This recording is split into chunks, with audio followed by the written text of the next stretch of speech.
Hi everyone. I'm here today to talk about Power Query and Power BI, two amazing tools within Microsoft Excel, which allows us to work on big data.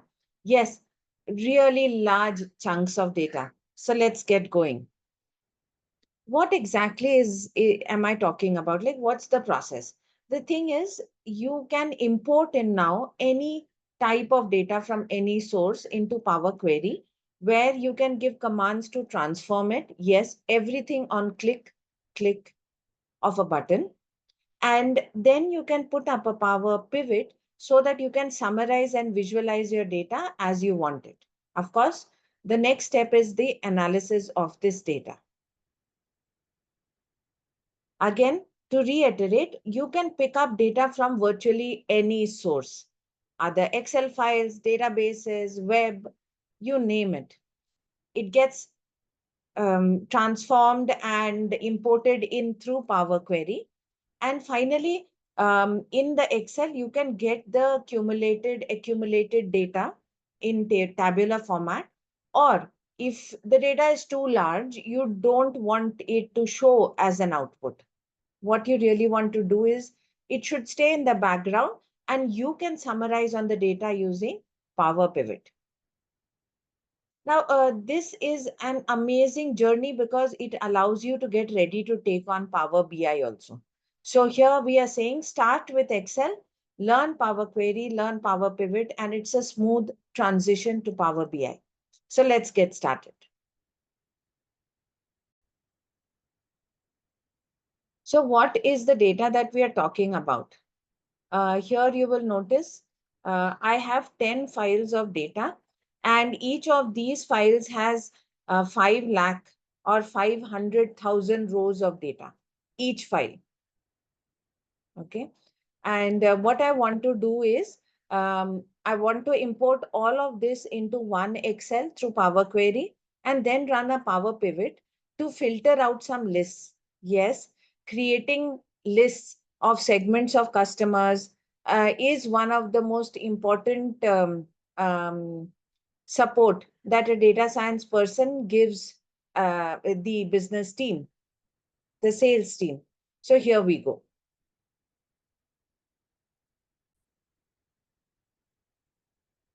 I've opened up a new Excel sheet, and here in the data tab, I will go and click on get data. And when I click on from file, I get multiple options. And here I want to actually pick up from folder. Now here you will see that there are just so many options, aren't there?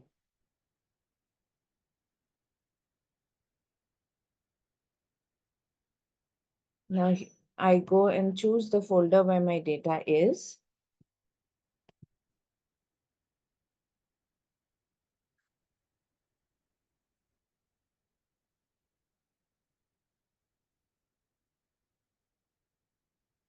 And we can see that the connection is getting established, and we can see that the system is showing up all the 10 files. Now there are multiple options including transform data, but we have the option to we know that all the data sets are in the exact same format. We don't want to transform anything just now. What we want to do is to combine and load the data, but we don't want to load it into a table because we know that we have 10 files of 500,000, which is 10 files of 5 lakh data set. So that's going to be pretty huge. It will not fit in an Excel.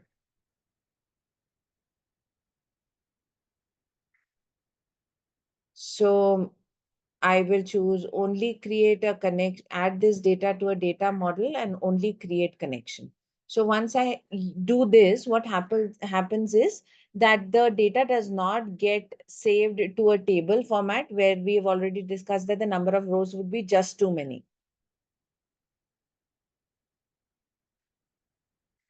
Now the system will read in the data and create the data model, which is a combined data set, and give a connection in the front end.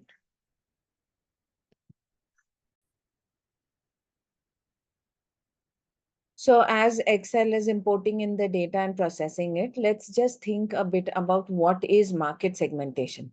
Market segmentation is the process of dividing the target market or customer base into smaller groups which share similar characteristics. This could be on geography, demography, psychography, behavior. And the reason why you do it is that for each of these segments, you can give the relevant communication. You can sort out your product range into which will appeal for which segment.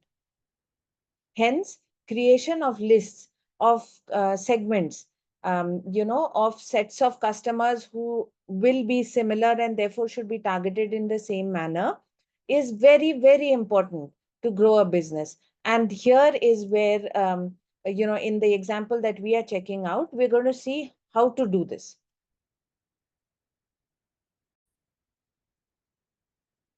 So here we are.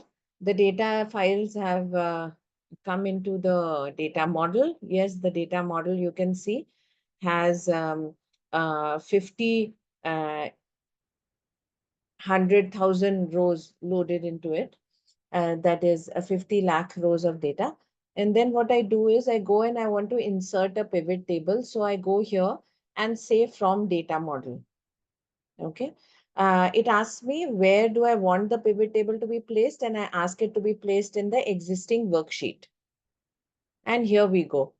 For this data model that we have, we can actually observe all the data.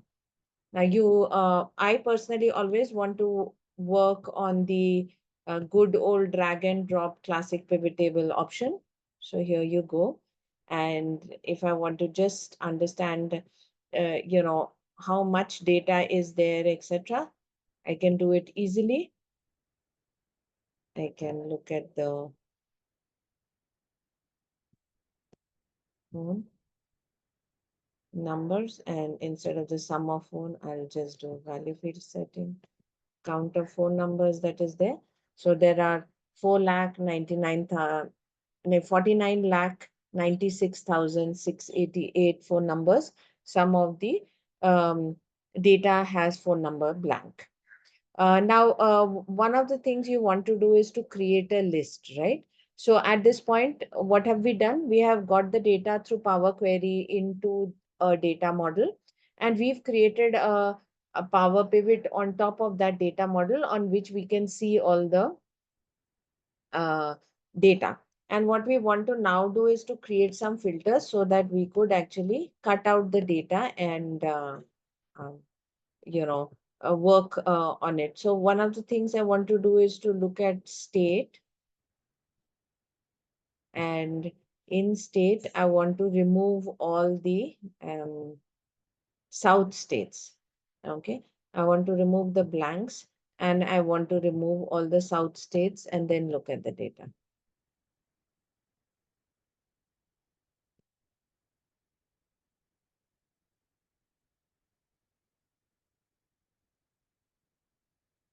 So it's just like a pivot, making it so much easy for anyone who works on pivots and Excel on a regular basis to upgrade.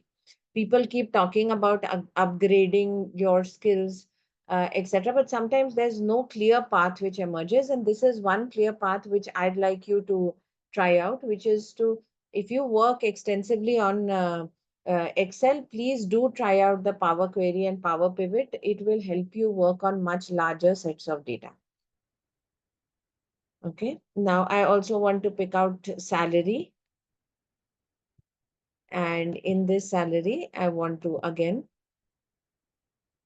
look at certain cuts, select multiple.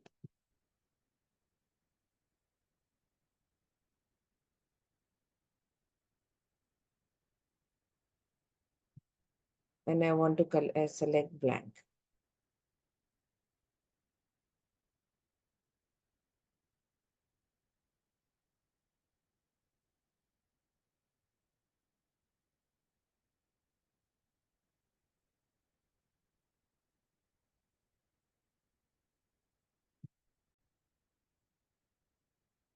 So when I look at the north states and I look at salary being blank, I can see there are a total of 40,192 um, rows of data which are there in the pivot. And now I'd like to extract it out.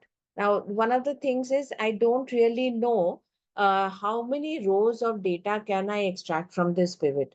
So if I want to answer that question, how many rows of data, then what I would want to do is to go to data.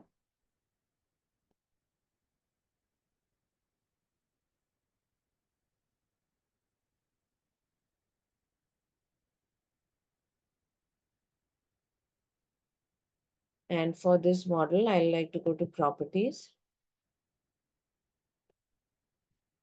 And over here, you can see there are just 1,000 rows of data. And this I'd like to increase to um, 1 lakh rows of data or 100,000 rows of data. Okay. So I have done this change here. Now, when I double click over here, the model will give me in a separate sheet these 40,000 rows of data, 40,193. Okay. So I can now, and you can see it's across different data sources. Now I've got a list of north, where the state reads north of India and the salary is showing as blank. For these people, I'd like to get some more data. I'd like to see if I can, get the salary and I can process this data further. So I hope this has been a productive session for you. Again, as I said, please use Power Pivots and Power Query as a very easy upgrade of your skills on the way from being a data analyst who works on Excel to being a data analyst who works on Excel and big data. I'll see you really soon in my next video.